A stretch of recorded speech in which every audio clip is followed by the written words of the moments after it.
Hey guys, so Shun here.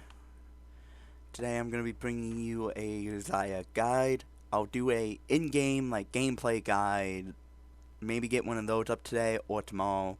But that's just gonna be into matchups, into runes, into stuff like that. That's basically what this is gonna be. The gameplay guide will go more in depth to how to play out your lane phase and stuff like that.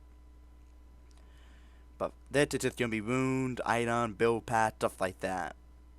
The gameplay guide is what I'm going to do to actually do the rest of the stuff. So this is just going to get you started so you can begin playing it, and then as for learning everything else, it'll be the gameplay guide that does that. So let's get into it. The runes, this is pretty standard. The only other secondary I'd say that's worth it on Xayah is going to be this, basically. But even this, it's very rare that you'll go there. Only that one, the torture one, it's only like 3% of the time that you're gonna want to go it. And even in the matches where you can go at the torture route, it's just as good as the inspiration route. It's just as good an option. So I do tend to use it just because it's really nice. But at the same time, I do really like the torture route, and I do use it from time to time. Um, so as for your keystone runes, you only really have two technical options. This here is not an option. No. What about this? Hell nah. That leaves this, which is definitely what you'll take in basically every gameplay, or this. This you won't really ever take. This is the only other rune option other than lethal. Lethal tempo and fleet. Those are basically your only keystone options, and honestly, you're just better taking lethal most time. It's better sailing, it's more tapping, and if you take fleet footwork, you're actually forcing yourself to go alacrity down here. And the issue with that is you're not gonna have any life steal until you build a life steal item. And the thing about that with Xayah is that won't come until like fifth or sixth item territory. So basically end of the game. And life steal is very important. So lethal tempo gives you plenty of attack speed, and it leaves you open to take bloodline, so you don't have to worry about ever building. And you're not even guaranteed to build a life steal item on Xayah. By the way, you're not even guaranteed to. So that's why I do like bloodline. So we'll get into talking about this in a minute. Though you only have two options out of this area: overheal or triumph. Overheal, I would not go. It's more of a pro play thing and challenger play thing. It's very because it's a thing that takes a moment to get going and shield you for. That is just better in my opinion. It gives you health when you get a takedown. You get more gold. It's just better. In most scenario, Triumph will be better. Out of here, you have two options: Alacrity for more attack speed, or Bloodline for the life steal. I don't recommend Alacrity, honestly. It's not something you need. Your W in the late game, once it's fully maxed out, it's going to give you 70% more attack speed. You're going to have at least one zeal item. And a lot of times you will build double zeal. So that 60% attack speed you'll have there. Coupled with this going off, you're going to have plenty of attack speed. You really will. You don't need Alacrity. Instead, just have this because it gives you life steal and makes sure no matter what you're going to have life steal. It starts at 0.6%, and it starts up to 12%. Coup de grace. For down here, you can go coup de grace or cut down. So cut down, you only use against a bulky comp. What do I mean by bulky comp? Very simple. Vladimir mid, Sejuani jungle, Cho'Gath top, or Jack top is another option. To something that builds a ton of HP. Vlad, even though his item he doesn't build a ton of HP items, if he builds something that gives AP, he'd pat it, take AP, and duplicate it to HP. So he's getting AP and HP from AP items. So he gets very bulky. And then the support is like a Leona, for example. That's an example of a bulky comp. In the case of that, they're gonna have more max health than you. So basically, what happens is it'll be hard to get them down to 40% health or less to get the bonus of this. But they're always gonna have a higher max health than you. So this is constantly alive against them. But the majority of the time you're going coup because the majority of team comps, they're not going to be that bulky. They're going to have like an early mid. They're going to have like, I don't know, Curse the Jungle, I don't know, Teemo Top, Nami support. That's the kind of comp you'll see. Something very trushy like that. You're not going to see overly bulky comps. You'll see maybe 1 or 2 bulky people which do not want cut down. You can keep coup. It's if they have 3 or more bulky people. If they only have 2 or less, then you don't need cut down and you can just keep coup. As for what you take from inspiration, it's footwear and bit. That's all you take. This is all you use it for. Bit is for surviving lane easier without having to spend so much on potions, potentially. Footwear, because free boots that give you extra movement speed than normal boots. You know, save some gold while getting more move speed. Add for your mini wounds, always take attack speed, always the adaptive force, and then add for down here, that can vary. Generally, you'll take armor because you're an ADC. Health on an health one on an ADC is not very useful. But sometimes you'll be dealing with like a drain ADC and Nami support, for example. In that case, this is what you'll go. Or you'll be dealing with, God knows, right? You'll have like a weird enemy comp. They'll have like Nami, Jonah, Pike. Those attacks are really weird that you can't tell what is what, where things are going. And in the case you can't tell where things are going, then yeah, you'll go health. Because if you take armor and you're just against magic damage in lane, then the armor does nothing for you. But if you take magic just, but you're against AD in lane, not magic, then the magic just does nothing. So you take health in the case that you don't know what the fuck you're going against. But if you could tell what you're going against, then you pick a resistance rune to match against what you're dealing with.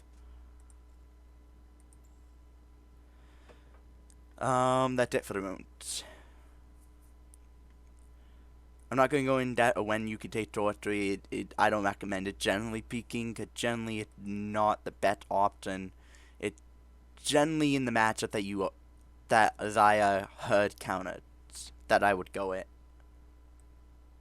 But it also depends on what the enemy support is. Now, as for your build, these are your starting options: a potion with a Duran shield, sword, or coal.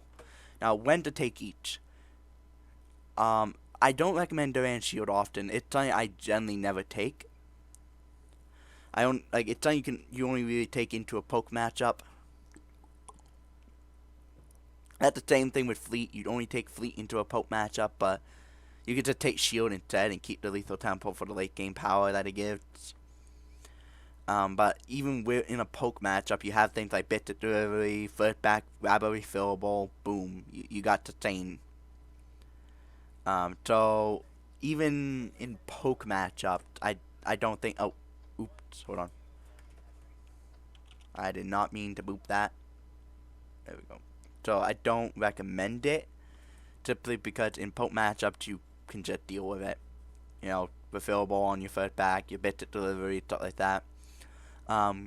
Next up, coal.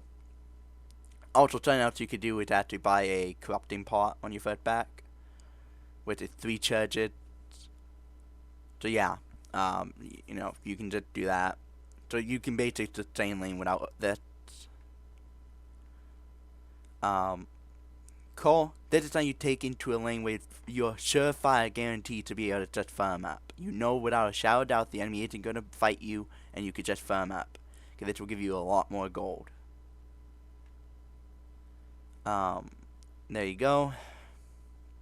That's when and when take. I just recommend Blade as your turning item because when they see this or this, it's a more passive turn, and it tells them one, you have less damage, two, less sustain in a way. Like Cole, for example, no HP, less AD, no life steal. Right? Well, it technically had life steal in the form of 3 health on hit, but so basically, yeah. This, the enemy might not fight you because you actually have early damage thanks to this. If you take this, the enemy's gonna definitely harass you. If you take this, they're definitely gonna look to harass you if they see what you have, because they could just hit tab and see what item you started. Then they'll know what your plan is. And in low elo, they may not abuse it because low elo people don't know to do that shit. But in high elo, they definitely will abuse that shit. So be aware of that. Be aware of that. As for your core, it's pretty straightforward. First item, always going to be IE. Your first pack is either going to be this if you have the gold, or if not, you're going to grab a Warhammer. This is no matter what your first item, because it gives you 25% crit chance, 70 AD, it gives you 20% cooldown reduction, which is really important for Xayah, because she very much needs her abilities. And then she's a very mana intensive champ with a small mana pool, so having your base attack refund 1.5% of mid mana, being very good. Then you're gonna build a zeal item. Now for the zeals you could build, you have 4 options. These are your 4 options for zeal. But which ones are you gonna build? Pretty easy. It's between these two. These two down here, you don't need wave clear on Xayah. Just Q, auto, E, and you basically just clear the whole wave. So you don't need wave clear with Xayah at all. So Dash Shiv, not needed.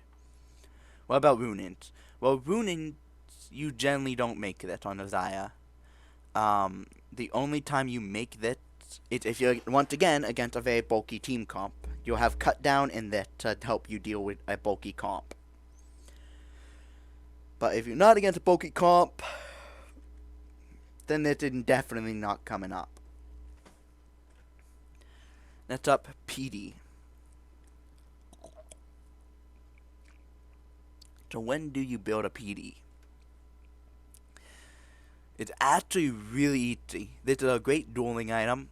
It makes you less reliant on peel, so your team doesn't have to peel for you as much. They still need to, but not as much. This is great in, again, dive comps. If the enemy team comp has a fed assassin, it's definitely a good pickup, because you can deal with them. So like the order of what zeal you get first is between one of these two. Enemy mid is like a Zed who got really fed in the early game. Okay, get this so he can't one-shot you as easily. Or do you need more dueling power? Then grab this. Do you need more tick power? Then boom, grab this. Generally, this is going to be the very first zeal of the game that you build because of the range it gives you, so you can get a root from further away. You can Q, and then your auto attack range is basically the same length of your Q when the passive on this is up. So because of that, you basically can get a root from a match range root, which means a root from the range of your Q. So you throw your Q, and then you can auto the person in the feather, and you'll be able to auto from the range of your Q. Like, so you're getting a match range Q. So you Q and match range root because your auto distance while this is procced and ready to go is the same range as your Q. Same distance as the Q. So that's how you get a match range Q, not Q, root. Is this. Plus, that gives you bonus magic damage. So, moving down, your energy attack deals 60 to 140 bone mat damage. So, it gives you a bit more damage, because now you have AD, crit, and magic damage, essentially. Really good item. This will be what you try and grab most of the time at your first zeal game. But sometimes that's just what you grab. Keep in mind, though, do not build this if you're going to end up building a Maw.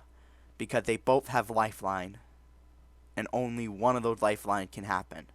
And technically this one's the better lifeline, because when it triggers, you gain 20 attack damage, 10% spell vamp, 10% life steal until you're out of combat.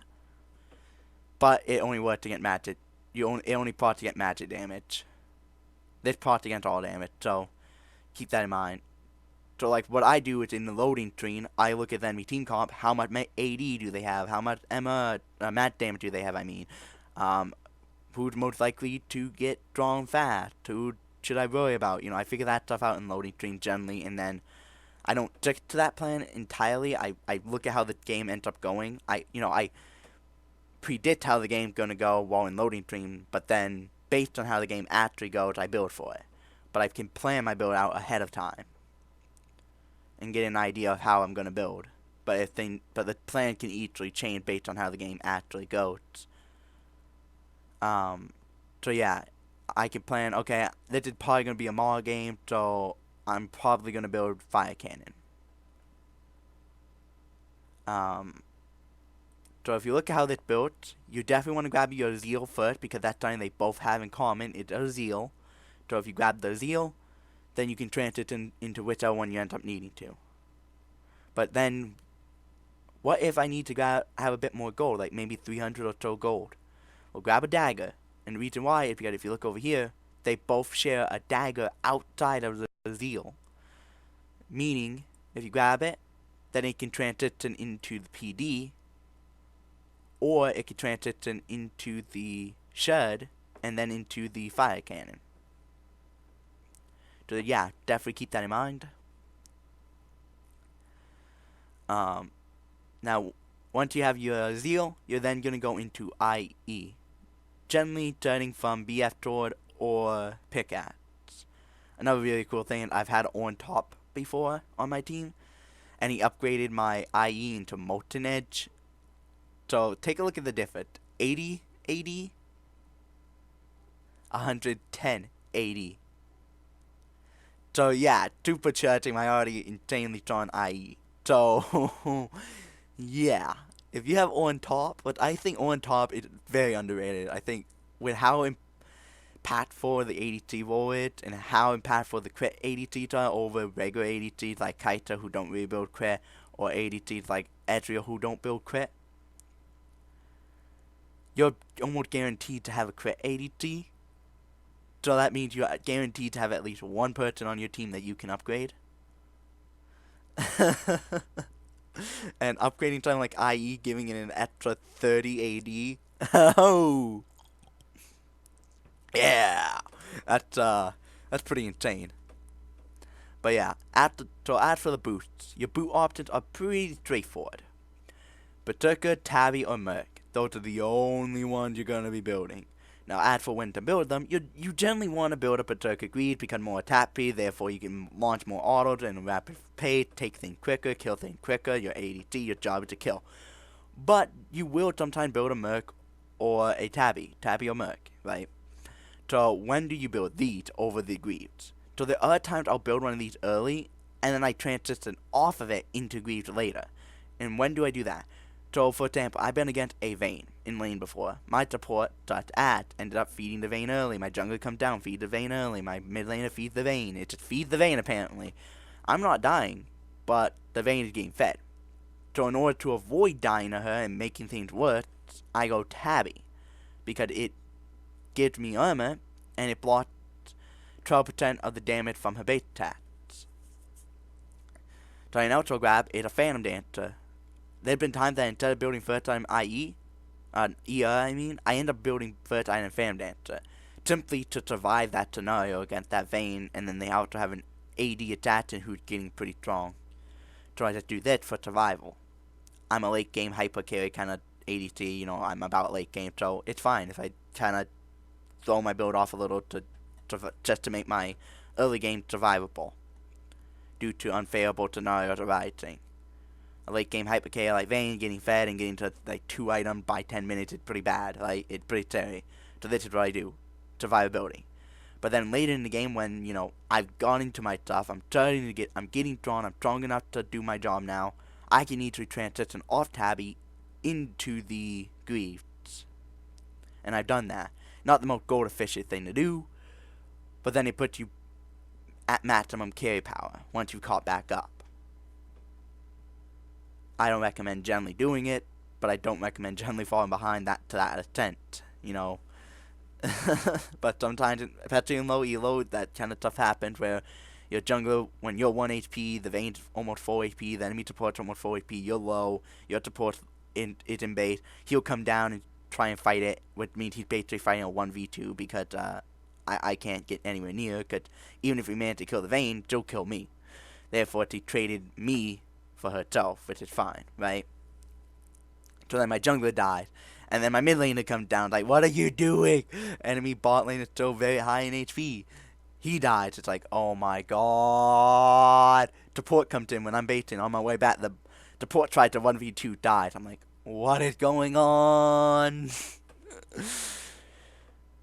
So yeah, be aware of that stuff, especially if you're in low elo. High elo is not really that common of a thing to see, but I've seen it happen in high elo. I've seen videos of high elo players playing the game in it, and I've seen it happen in the game. So you know, it does so occasionally happen in high elo, but generally it doesn't. In low elo though, it's quite common to see that. So be careful of that if you're in low elo. So in low elo, I do recommend doing that, but in high elo, I would say stick to the boot that you have. Next up, we're past the Zeals, we're past the IE, we're past the boot. Therefore, we're on to the situational item, Bloodthirster down to that dance. So this is what I recommend setting up like a page for Xayah to look like, so you could just kind of cheat sheet when you enter into games. You don't have to try and remember names and stuff like that. So Scimitar, when do you build Scimitar? When do you build Maw? When magic damage is going to be the threat. And you're not really. There's been times that I've been able to bully my laner to prefer behind. They're completely irrelevant. But the enemy team's magic damage is getting pretty well. It's actually getting quite well relevant. So Maw, you can just easily build it from a 1300 gold item. And Trinker's a pretty good item to hold on to. Get a decent amount of AD magic to give that magic shield as well. Let's see. So, when to build Scimitar. Scimitar is pretty obvious when to build. I'll show you a game in which you definitely should be building, at the very least, an early QSS.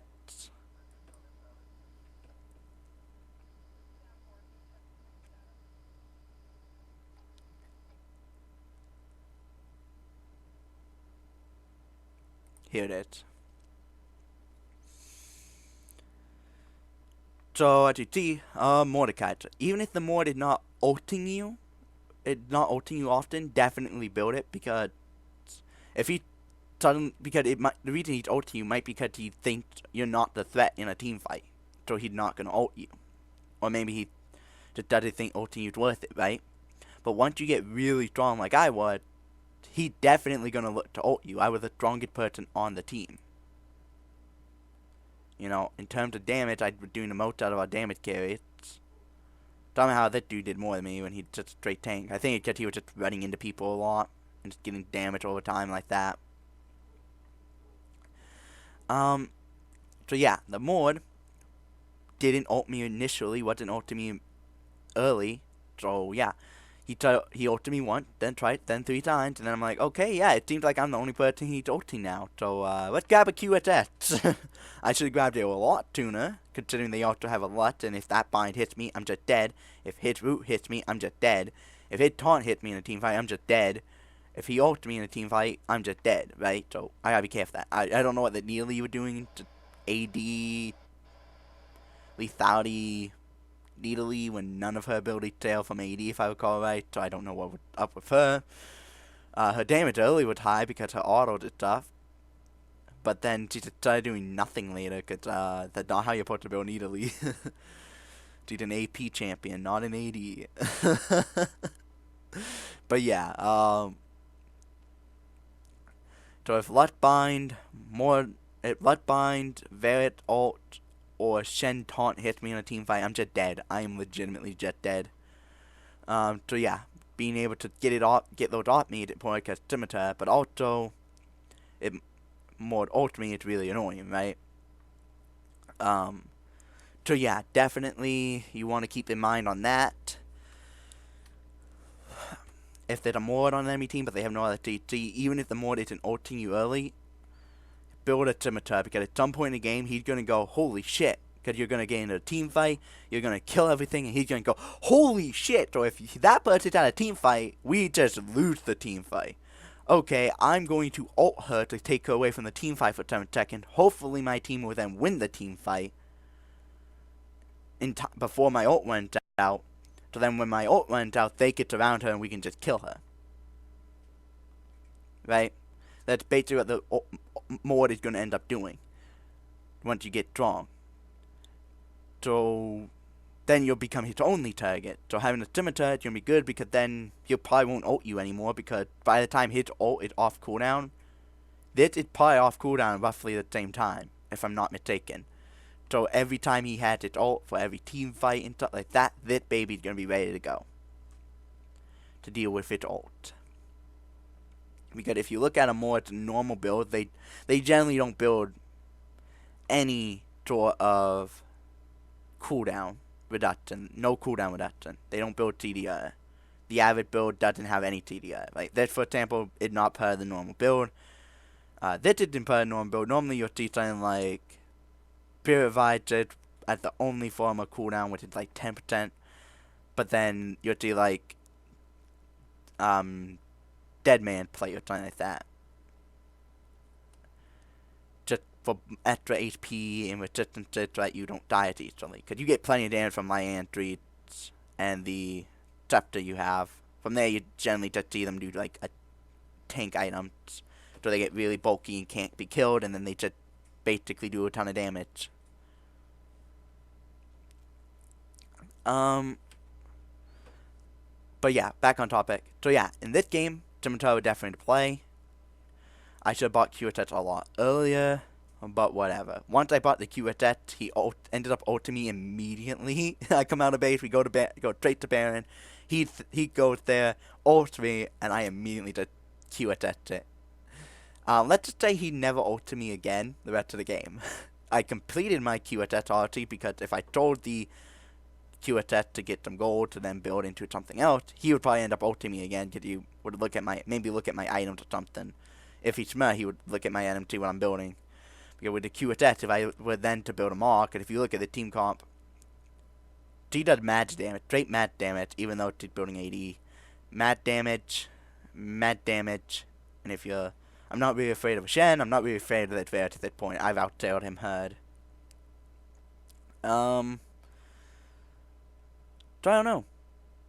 That probably was the game that I would have ended up building GA net, just because, or maybe build a Maw. Might have been a Maw. I don't know.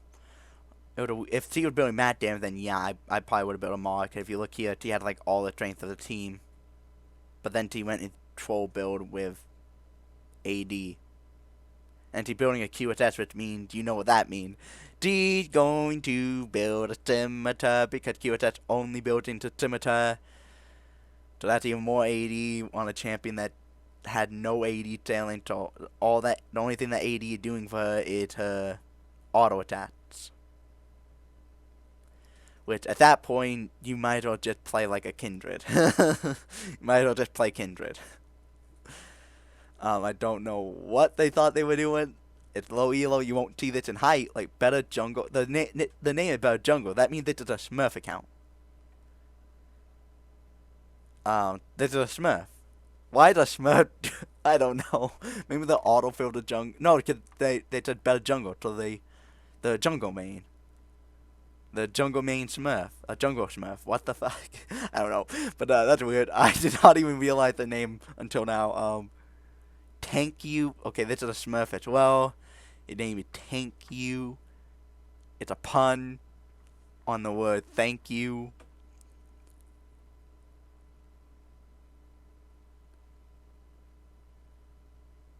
This might be a Smurf as well. Now, obviously, in low elo doing terrible, so the probably low elo Smurf. The probably just people who are in low elo who made a secondary account. This guy went mid for some reason. I don't know what was going on with that. Fid really wasn't roaming, even though he's against a Shen, which in the 1v1, you should not be killing a Shen even early. Like, at early level 1, you're going to be unable to kill him. Because he's going to have a lot more tank stat to him than anything else that's supposed to be in mid lane. His bait taint that, plus he had his W, which can completely stop Fid. The Fid only had 2 abilities that do damage, plus his ult that does damage, so 3 abilities. But one of them is his ult. So he needs to do an auto, and if Shen is smart, he can just plop down his W, and that will completely stop the electrocute from ever going off. So yeah, that guy should have been roaming more. He should have shoved roam. As soon as he hit level 6, he should have shoved roam, but for some reason he tried to all in a Shen, even though, which by the way, I was on voice com with him. He should have been, the moment he hit level 6, he should have shoved and roamed. But for some reason he threw it out, tried to kill the Shen. I told him at soon as we got to level 3, like, it looks like Shen mid. You're not going to kill him in the 1v1 no matter what you do. So don't even bother. Just roam. Just push and roam until you hit level 6. Hold your ult. When you hit level 6, hold your ult. Push, roam. You're not killing him in the 1v1 even with your ult. It's a shame. It ain't happening.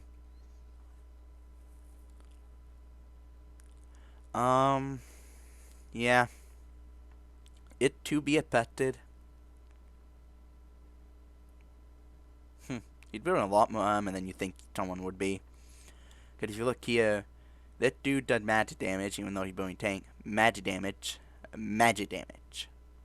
The only AD is that dude and me.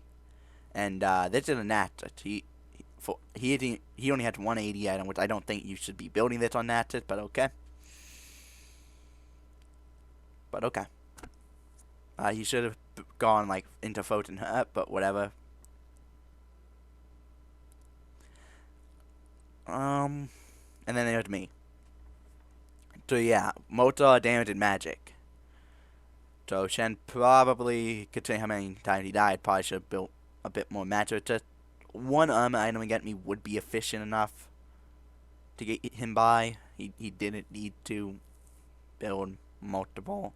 Because the majority of our damage is magic. Because I'm technically the only AD torch we have. He does AD damage as well, but this is technically the only AD item a Natus should have. And that's only 40 AD that he had. No, 25 AD that he adds on himself. So yeah, Natus is basically just a tank. So yeah, I'm the only actual source of AD. Well, if you look here, actual source of AP, actual source of magic. Volibear does magic damage, a lot of it. Now he didn't build any AP, but yeah, all hit damage magic. So yeah, Emma was definitely the play, but he went mostly Emma, which is kind of dumb because yeah, but okay. So yeah, this is a comp that you would build Scimitar into. Sorry, I'm getting too off track. Oh. Now, when do you build the other stuff? When do you build Lord Dominant? When do you build that? When do you build that? When do you build that? When do you build red stuff? Alright, what style of Bloodthirster? You generally won't build that. That is not an item you build generally. That I have never once built this item. And I've played over 200 games of Xayah, and I've not built this once. It never comes up. It's unnecessary. But it's there. It's something that is not a bad item on her. It just doesn't come up often. It doesn't really come up. As for that, 1, they have a lot of AD, so it gives you armor. 2, you don't want to die because you're only persistent to carry. 3, you died a bit, you don't want to die anymore. Stuff like that. It's a good item. Better if they have a Fed 80 attaching because it completely stumps them. When do you build that? Never. It never comes up. They comes up even less than Bloodthirster does. It's not a great item for Xayah. It's just an option. You have these better options on Xayah. When do you build that? Pretty much never. They're never coming up. When it comes to life tier items, you just have a better version that and that technically, because they technically get some life tier as well. So these 2 items will probably never come up.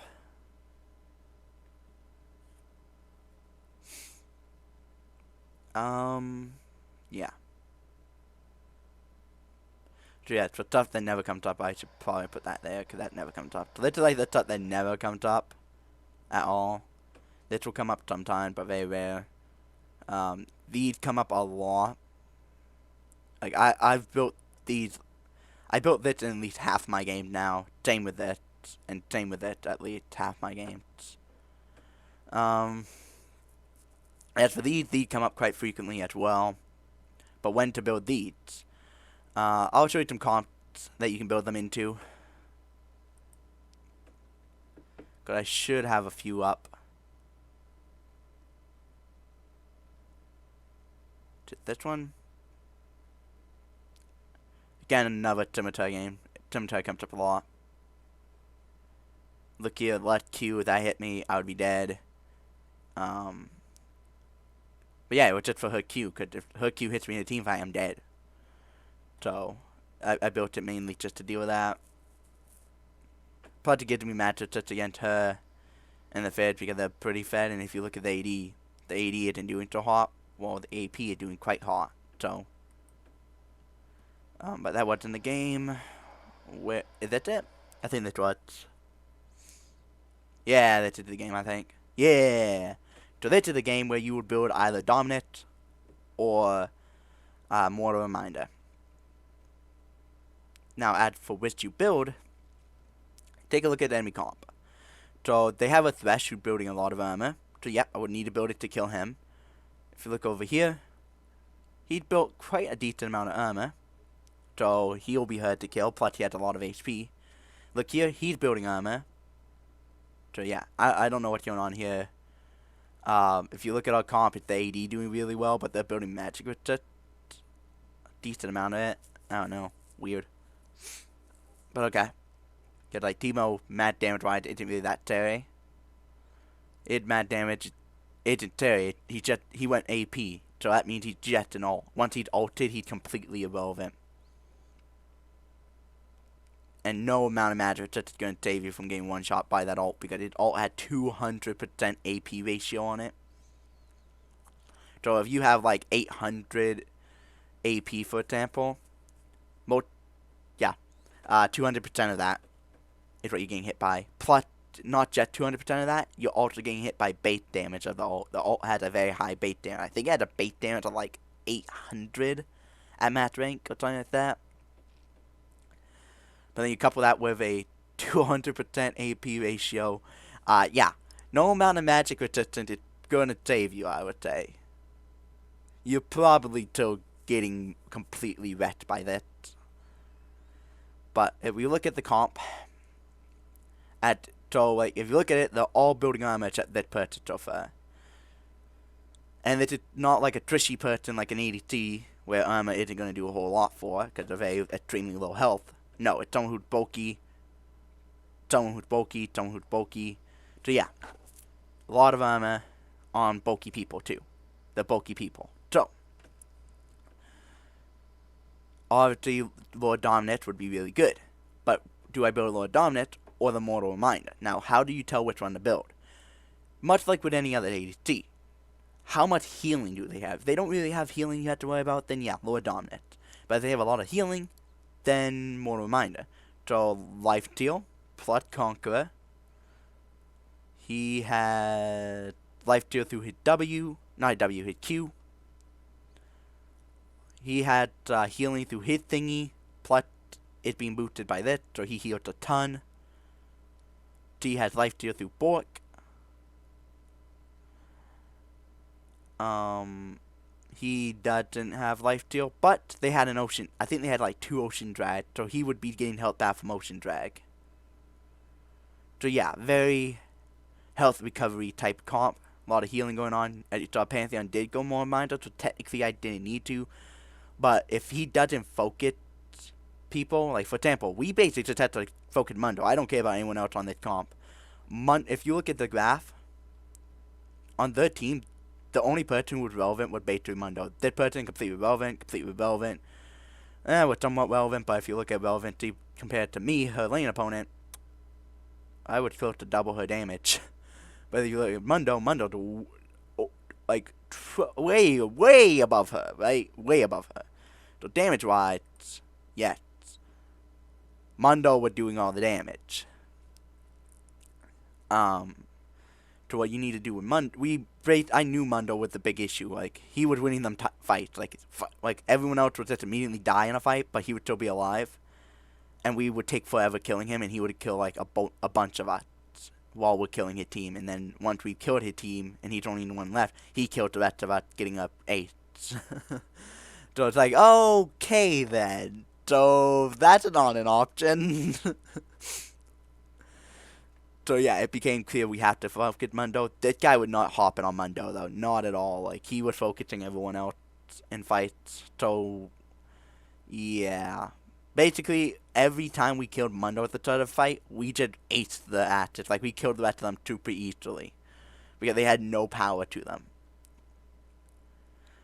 So what I was doing here is I was actually working on a PD, but at the start of the game I went, yeah, that's gonna be a Mortal Reminder game. Because I just looked at the comp, I thought to see what using the Korean setup means he's almost guaranteed to build a Bork. Low elo, when someone uses this setup, a lot of times they won't build Bork, but if he actually knows how the setup goes, they'll build a Bork first item. A Darius, I thought if I would Conqueror, so it's like, okay, so he's gonna have a better life steal. He's gonna have life steal through a Q. He's gonna have a lot of healing going on at the Mundo. He's gonna have life steal, so yeah, there's a Mortal Reminder game. But for some reason, I drew a blank when it came time after my, grabbed my IE. And I grabbed a dagger to work on my PD. But then I went, wait a minute. I said I was gonna go Mortal Reminder the game. Why the heck am I building a PD now? Like, what? Completely forgot my game plan. But yeah. So this was a Mortal Reminder game. Add for which would be a Lord Dominant. Basically, think of what we were just dealing with. All that, bulky champion building armor as well. Champions that are bulky in the building armor. But think of it with them having less life steal. Like, not that game. Where it's at. I think I have one.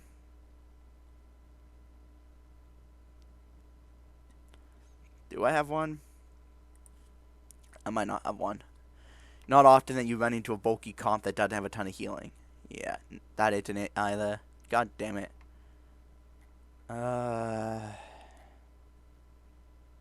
Maybe this one? Oh no, wait, that didn't one out. Oh, I was already on this one. Shit. Okay. I don't know. I don't think I actually have one, but basically, the enemy team had a bunch of bulky champs like this, for example. This, for example. If he was building armor, which he wasn't. He's a bulky champion, but he wasn't building armor. A bulky champion was building a bit of armor, but him alone wasn't enough to warrant the Lord Dominant or the Mortal Reminder. But they don't really have much healing. He basically, these are the only two with healing going on. Oh, technically he had it, but he shouldn't have a gunblade. He shouldn't have any healing going on. So, yeah, he shouldn't have any sort of life steal going on, but for some reason he does with Conquer, plus that, I don't know what's going on there. But if he was building normal setup, he would not have life steal. These would be the only two healing, and I'm not too worried about a Verit heal through, Ruin King, so. And I'm not too worried about his healing. But if he was building armor, and then instead of having this, they had something else as a jungler, like, you get the point. If they actually had a bit more high HP champions on the team building armor, then yeah. And if it would be Lord Dominant or Mortal Reminder. Lord Dominant had more armor pen to it than Mortal Reminder. But Mortal Reminder had the anti-heal. Well, Lord Dominant doesn't. So it'll just come down to that, basically. What do they have? So basically the game that you taught me, like the Mundo game, that one was Mortal Reminder. I needed some sort of armor pen, but they had a would have gone Mortal Reminder instead of Lord Dominant. So Lord Dominant, I actually don't make that very often. I can't remember the last time I built Lord Dominant, but I remember the last time I built it. That comes out quite often. Lord Dominant, not so much, because generally when you see a tanky comp, a very bulky comp, and then on top of that they're building enough armor to warrant the armor pen, while also being high HP people with warrant the armor pen, they generally have a lot of healing going on, which means you need Mortal Reminder to make your damage tick. But yeah, I don't know, sometimes you get to build this, sometimes you build this. Sometimes I don't even build either one. Sometimes I just build double this. Sometimes I build this and this. Sometimes I build this and this. Sometimes I build this and this. I'm trying to build this and this. You know, I guess when it comes to the zero after, I should probably move my zero down here, but whatever. So these are your zero, these are your situationals. Other situationals that I actually build, it's basically these four right here. Scimitar down to Mortal Minder that I build quite frequently. But then when it comes to the rest of these, it just, these other four, it's just they'd never come up. But yeah. Anyway, hope you guys did enjoy that much. Oh yeah. By the way, they did a trinket. Once you hit level 9, this is usually what you take for your trinket, because you can ward from further away, so you don't have to get up close to things and risk dying. If you're going to go for a GA, definitely buy an early stopwatch. It's really good. That item, that runes. Yeah, think that. No, actually, there's one more segment to do. It's your matchups. We're gonna talk a little bit about matchups here. I'll go more in depth in some on when it comes to the gameplay, thing. To the gameplay guide. Oh, so when it comes to your good matchups, good into Lucian, Vayne, Kaita, Varret, MF, Ezreal, and Ashe. Those are the ADCs you're very good into. So how many of them are meta? Meta, very, very meta, like the most meta. Very meta. Not bad, pretty relevant ADC in the moment. Meta. So yeah, a lot of these are like very meta relevant. Now down here, your bad matchups. The matchups that can be very hard for you. Yautro, Jhin, Caitlyn, Draven, Tristana. Tristana ain't terrible. I'd say Tristana is more of a throw matchup than a bad matchup. You're probably wondering, where does Jink fall? She's in between. She's an in-between. She's a throw matchup. If you don't see it on here, then it basically just falls to a throw matchup. So, Lucian. How do you play the Lucian matchup? He needs a snowball before low touch, because once you hit low touch, you don't win a 1v1 with him, but you might win the 2v2. Because you can throw a bunch of alt feathers behind him, you can just get a bunch of feathers out with your Q, your W, and all that, and then throw your alt, and then yank your E and kill him. So when it comes to, like, he needs to touch snowballing before low touch, because once you hit low touch, you could probably win the 2v2. So he needs to snowball before that, and if you and your support avoid dying before low touch, then you'll likely you'll snowball him. Vayne, both of you tail extremely hard. Vayne tailed a tiny bit harder than you, just by a tiny margin, like a 0.01% margin, so not major. Oh my G, stop doing that.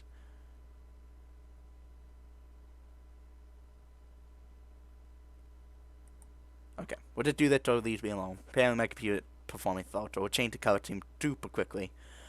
Sorry about that. Okay, so she's a teeny weeny bit more than you, but her team fight not as good as you. When it comes to 1v1, she technically out-tailed you a tiny bit, because her percentage health damage bullshit going on. Plus the precision, plus having the PTA as well, so does a lot of damage to that. So she does technically out-tail you a tiny bit, but the trade-off is she's not as good a team fight as you. Xayah is a much better team fighting ADC, so and the game isn't a 1v1 game, it's a team fight game, so you're better for team fight than she is, so that's how you win the late game against her. You tail pretty much just hurt her, she just tails slightly better, just by a tiny, almost invisible margin. Kaita, both of you tail pretty damn hard into the late game, but Xayah is the better team fighting ADC over her. Xayah is better for team fighting than her.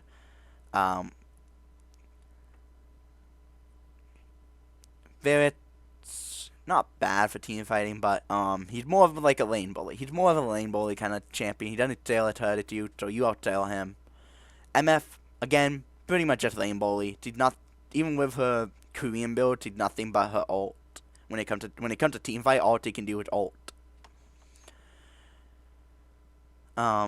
She's too short, she's super short range and immobile. Doesn't really have ability to do much in team fights without her ult. So, in terms of 1v1, you outsail her. Turn team fight, you're better than her. So, yeah. Just don't feed. Don't let her get fed. Don't feed her early and you're fine. She's much like Lucian. Basically, just had to snowball lane to be relevant later. So don't let her snowball, basically. It's fine to fall behind on some farm because you outsail them anyway. Ezreal is very hard into the late game. Not a bad team fighter. In terms of what he can do in a team fight, outside of his ult, he's single target. He's just hitting single targets with veteran abilities.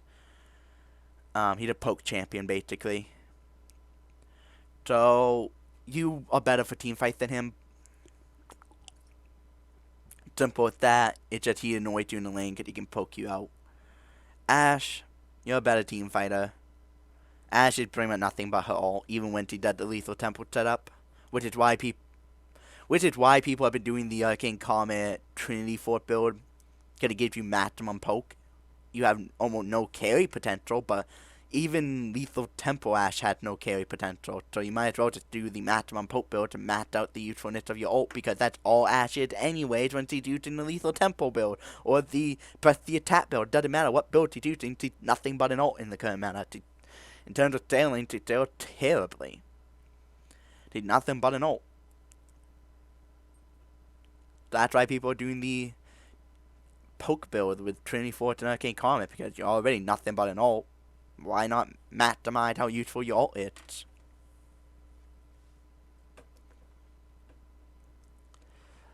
Yautro, I don't know why people use Yautro bot. You know, it's dumb. It's really just like a pro play thing, and people are mimicking it in solo queue because for some reason, apparently, if a pro does it in pro play, not in solo queue, it's one thing if a pro does it in solo queue, but when they're doing it in pro play, that's organized play. It's time they planned out like 8 days before the game. Like they're hopping up onto the stage, sitting down at their computer, getting ready to play with a game plan that they came up with their teammates 8 days before they even arrived to play the game. Okay? It's like, oh, John, you should play, Yautro bot. That'll be really good. We know, like, they know who they're going to be facing, so they can plan ahead for who they're going to face, because they know what the enemies are going to most likely go and most likely do. So they can plan this stuff out days in advance. But in solo queue, you don't get that often. Even if you're in Challenger, you don't have that often because you don't know for sure what Challenger players you're going to be with. Even though the pool is small, so you have a rough idea, you don't know for sure. So even in Challenger, you shouldn't do it. Because you won't know for sure who you're against, and you don't know for sure who you're with. That's the thing about pro play. You know for sure who you're going to be playing the game with, and you know for sure who you're going to be playing against.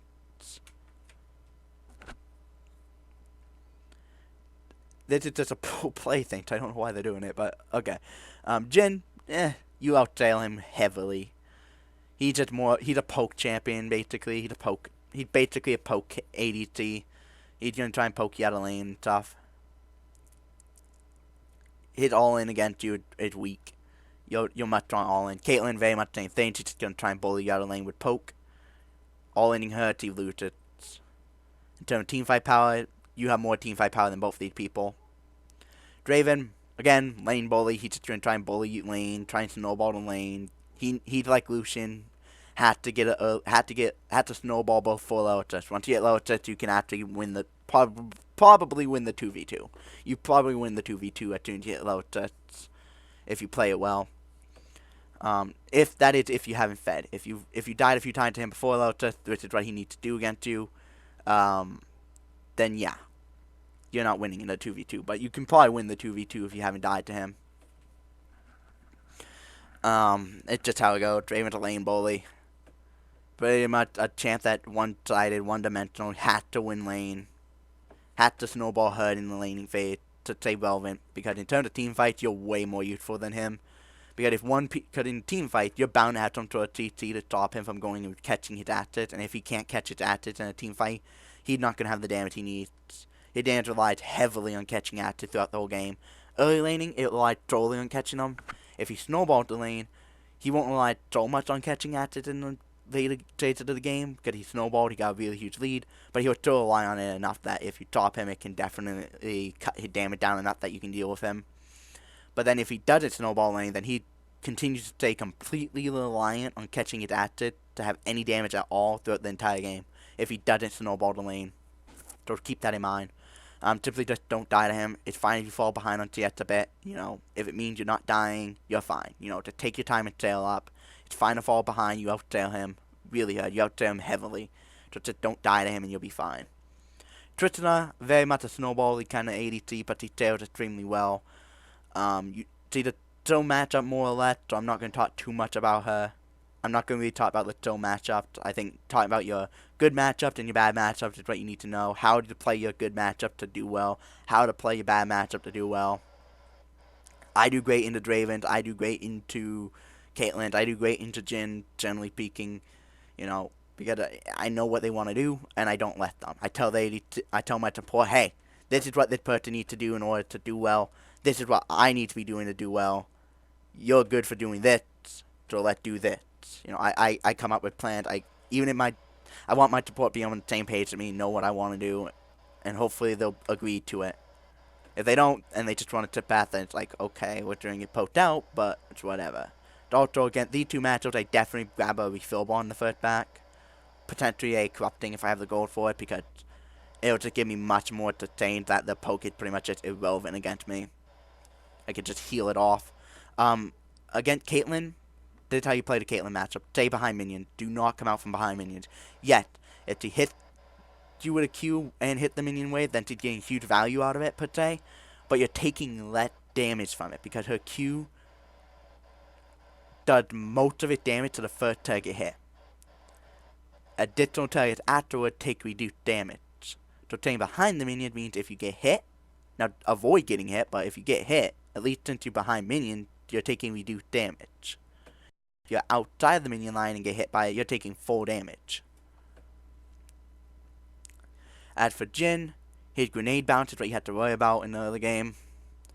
Don't be the first one hit by it. If I remember right, it does most of its damage to the first hit, and then for each target hit afterward, it does less damage for each, and gradually decreases with each target. So definitely be like the last one hit by it, if I remember right. I'll have to reread how that worked. If I remember right, it worked like Caitlyn Q. Additional targets after the first one take less damage. Against Draven, simple, just see him when you see his acid bouncing around, just don't let him go to the little circle on the ground, the glowing circle on the ground, don't let him reach that, because if he reaches that, that's where the acid is going to land, so if he reaches that, he'll catch the acid. Don't let him catch his acid and his damage disappears altogether. And Xayah is very good for doing that, because he can root him very easily. So, yeah. Yautro, annoying, his wind wall completely cuts you entirely.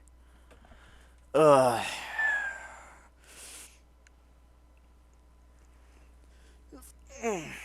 Alright, I think that's enough talking about the matchups for now. I can go more in depth on some of them when it comes to a gameplay guide. But anyway, hope you did enjoy it, and thanks for watching this guide. I'll see you guys in the next